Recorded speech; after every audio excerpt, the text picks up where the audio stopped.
Again, Katie, and like I briefly mentioned, San Diego State has a sports MBA program. And so I actually graduated from the program last year, but happy to represent today and ask you a few questions about your career and what it means to break glass ceilings. Just jumping right in, often women in male-dominated industries like the sports industry feel that there is a certain amount of seats at the table for women and that they have to compete with other women to sit at the table and be in those seats. What advice do you have for women on how to make space for each other, to expand the seats at the table rather than to compete with each other for a limited number of seats? Yeah, the reality of what you just mentioned is completely true, that there's so many women that feel like there's only one spot available, especially in the NFL at each team. But my advice is, and that's one of the reasons why I always say I'm not striving to be the first, because when you say that, you're basically saying that it's a race to beat other women. And so when I speak about, there will be firsts, and those firsts are very important. But what's more important is that you're not the last, and that you need to build that network of women. And that's why it's so critical that, I continue to reach out to the coaches on the Buccaneers, the coach with the Denver Broncos, the coach on the Browns. All of those networks are so critical to making sure that not only we succeed, but we make each other better as well.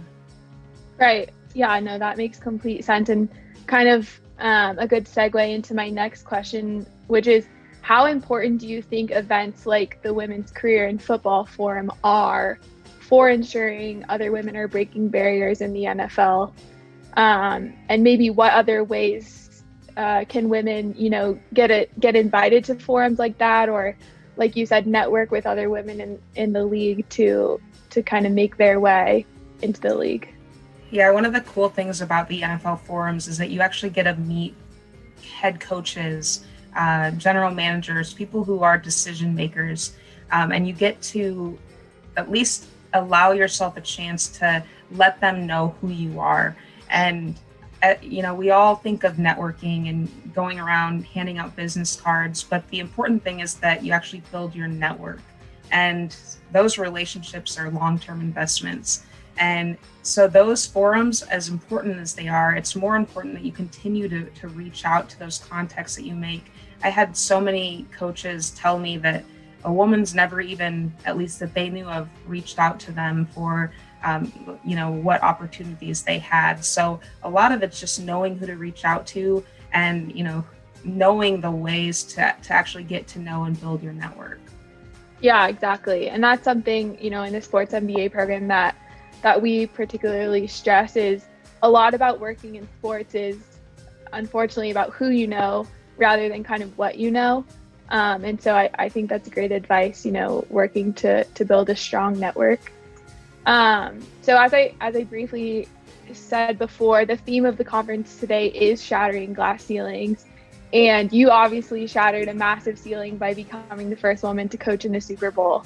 So can you describe, what it felt like for you to make history in that way? And what do you hope other women and young women learn from that ceiling being shattered? It's kind of it was an interesting thing when it happened, because like I've said earlier, I never sought out to be a coach because I wanted to be the first or because I wanted to be a headliner. I did it because it's what I'm passionate about. And so when I really came to the realization that I was making history, it was something that helped me reflect a lot of like where I've come from, how far I've come, and the people who have helped me along the way. And just this reflection of the little things that happened in my life that actually got me to where I was and just how far I have left to go. But that realization, knowing that some young girl might be looking at that game, that Super Bowl, and see me, and then all of a sudden their path seems a little bit more clear, that's what makes it all worth it. Yeah, no, that's awesome and super inspiring. Obviously to see you on the field at the Super Bowl and then even more inspiring to see two more women at this year's Super Bowl on the field. So I think there's certainly momentum around women coaches in the NFL, and that's obviously great to see.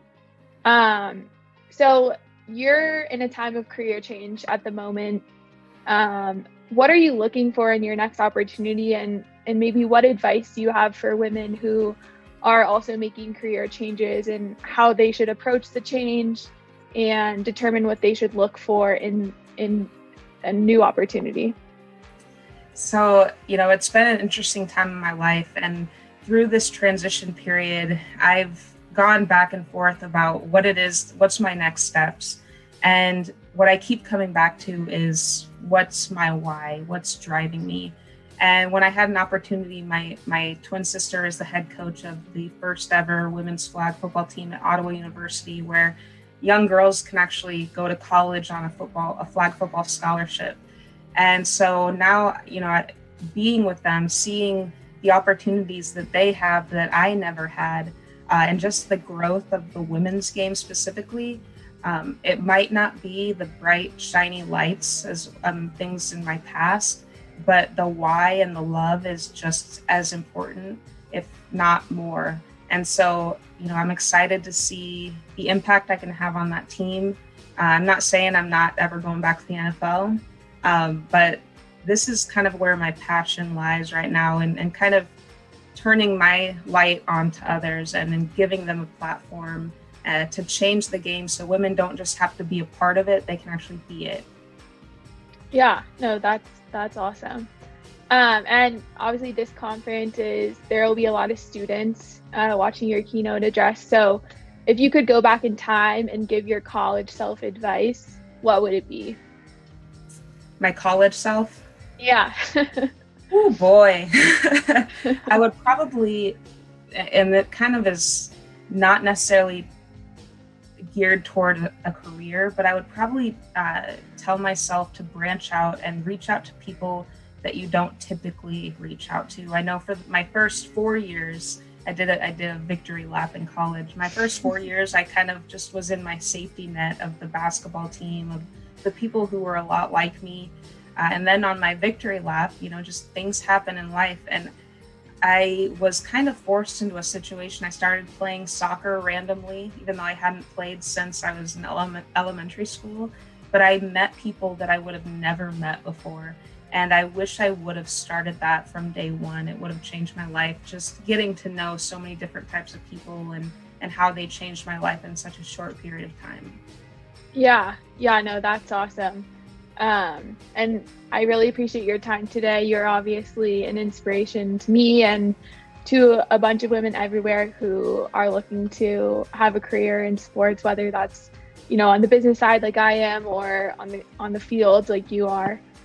So thank you again for your time, and I'm looking forward to hearing your keynote address. It should be a good one. Well, thank you and good luck. I know that sports you're going to have a fun and successful journey. Thank you.